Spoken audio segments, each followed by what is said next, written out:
Okay, I am going to read the story that I have. It's called Resurrection Eggs. Okay, I'm going to read the first 4 eggs in this clip, and then I'll do another video of the second set of 4 eggs, and then I'll do a third video on the last set. All right, so egg number 1. Jesus sent 2 disciples, saying to them, "Go into the village in front of you, and immediately you will find a donkey tied and a colt with her. Untie them and bring them to me.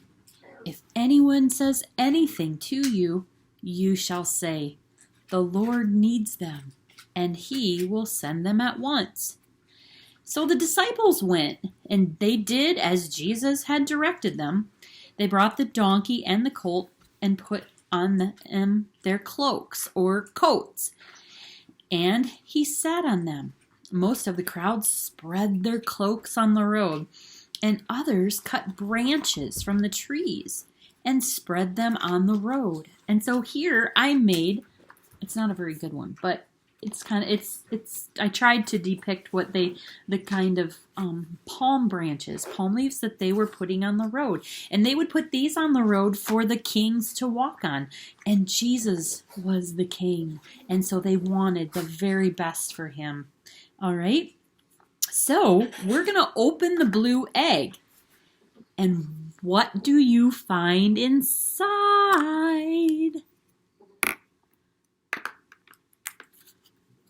A donkey, a little donkey. That's what they rode into Jerusalem on, the kings. And that's what Jesus directed them to go get. In Jesus' day, most people walked everywhere. Sometimes, like we talked about, kings rode on donkeys or horses when they entered a city. The people would stop what they were doing and watch as the king rode by. On the day that Jesus rode into their city, the people were thrilled to see him. They believed that he was their king who had come to save them and to fill their lives with joy. And so you could go to Matthew 21 and you could find the reading about that particular event. Okay. Then one of the 12 disciples, whose name was Judas Iscariot, went to the chief priests and said, "What will you give me if I deliver him," Jesus, "over to you?" And they paid him 30 pieces of silver. And from that moment, he sought an opportunity to betray Jesus. That means he was handing over Jesus to his enemies. And if you go to Matthew 26, verses 14 through 16, you can read about that moment. Now, let's look and see what's inside the light pink egg. Okay? This is the light pink egg. What do you think is in there? What did they give Judas Iscariot? That's right. They gave him 30 pieces of silver. That is so sad. Not everyone was happy to have Jesus as their king. Some people only pretended to be happy. But on the inside, they really didn't want anything to do with him. One of those pretenders was a man named Judas Iscariot. Some other men hated Jesus so much that they wanted to kill him, but they needed the help of someone who could get them close to Jesus. And because Judas Iscariot was a pretender, and because he was greedy for money, he told these men that he would help them capture Jesus if they would pay him 30 silver coins. So here, money was the root of evil in this situation.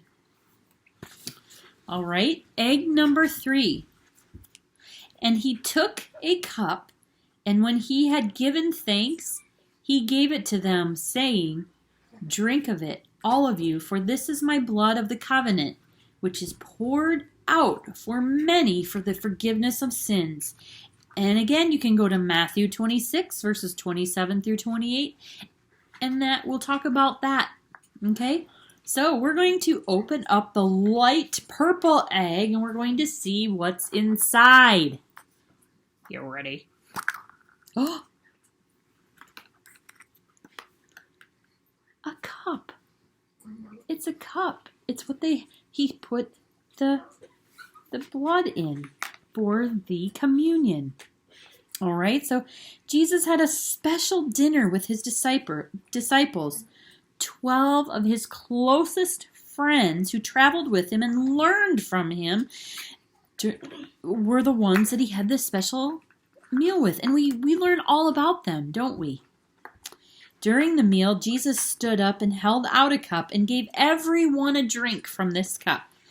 All right? Then he said something that was hard for them to understand. So he held it up and he gave everybody a drink from this little cup. Okay? He said that the wine in the cup was his blood.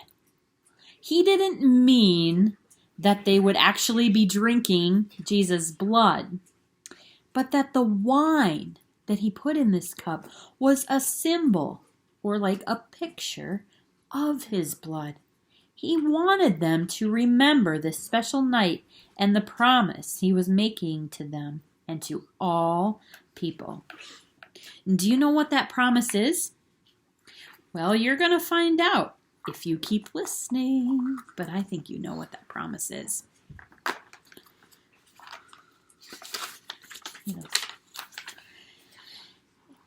Egg number 4. And they went to a place called Gethsemane. And he said to his disciples, "Sit here while I pray."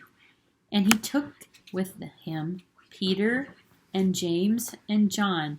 And he began to be greatly distressed and troubled. And he said to them, "My soul is so sorrowful, even to death. Remain here and watch." And again, we can go to Mark. All right, Mark 14, 32 through 34. Now we're going to look inside the orange egg, and we're going to see what we find. Ooh. Praying hands. After the dinner with his disciples, Jesus took them to a garden. He asked them to pray while he went to another place in the garden to talk to God alone. He began to be sad and to dread what he knew was going to happen very, very soon. He was going to die. Jesus knows it. He knows what's going to happen. Do you ever get sad about things in your life? Well, you know what you can do. You can always do what Jesus did. You can pray and tell God exactly how you feel, exactly how things are making you feel in your life. Okay? And God will always listen to you. God will always help you. God will take care of you, just like the song goes. We know that song, don't we? Okay, so that's our first 4 eggs. We will finish up the next sets and 2 more videos. All right?